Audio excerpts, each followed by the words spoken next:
Salve a tutti amici e benvenuti su Dalvin! In questo video vi mostreremo una configurazione PC valida per fare streaming e gaming in 2K raggiungendo un minimo i 60 fps in praticamente qualsiasi titolo attuale. Per arrivare a questo standard abbiamo selezionato una varietà di componenti all'avanguardia, tra cui su tutti spicca la nuova RTX 3070.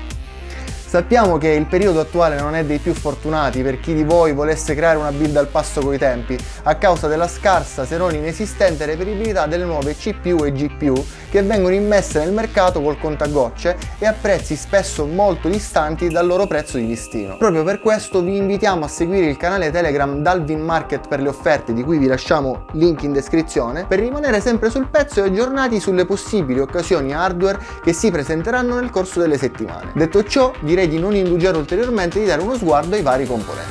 Il processore AMD Ryzen 3700X, la scheda video GeForce RTX 3070, l'SSD M2 NVMe Sabrent Rocket, installati su scheda madre Gigabyte Aorus Elite con chipset X570, condividono la medesima interfaccia di comunicazione PCI Express 4.0, rendendo di fatto la build a prova di futuro. Il case scelto per ospitarla è un Phanteks Eclipse P400A, il cui design è ideale per garantire un adeguato flusso d'aria al suo interno. È dotato di una parte laterale intuitiva che favorisce il cable management, pratica in cui nonostante tutto abbiamo riscontrato alcune difficoltà a causa della mancanza inaspettata degli splitter che avrebbero semplificato il collegamento dei cavi delle tre ventole RGB poste nella parte frontale e delle altre due poste nella parte superiore. Ai tradizionali dissipatori ad aria ne abbiamo preferito uno a liquido all-in-one, l'Arctic Liquid Freezer, con radiatore a ventola da 120 mm posti sul retro, per soddisfare in maniera ottimale le nostre esigenze in termini di spazio ed efficienza nel raffreddamento della CPU.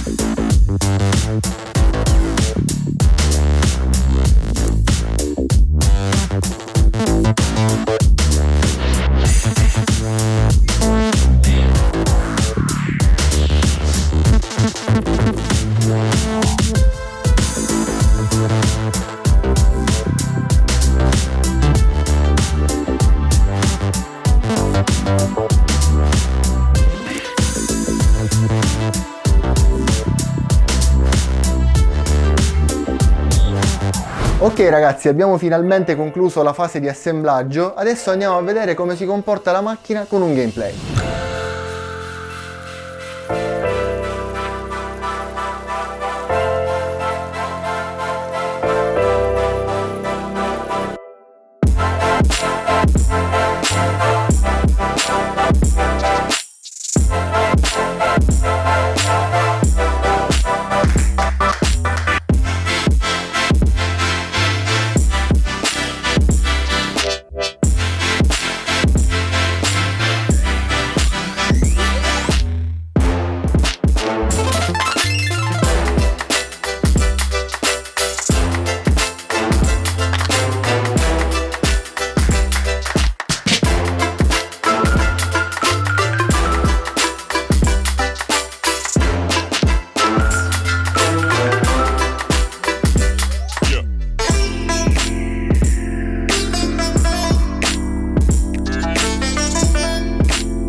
Perfetto ragazzi, per oggi abbiamo terminato, spero che questo video vi sia piaciuto e vi invito a lasciare un like e iscrivervi al canale e ovviamente fatemi sapere cosa ne pensate nei commenti qui sotto. Grazie e alla prossima!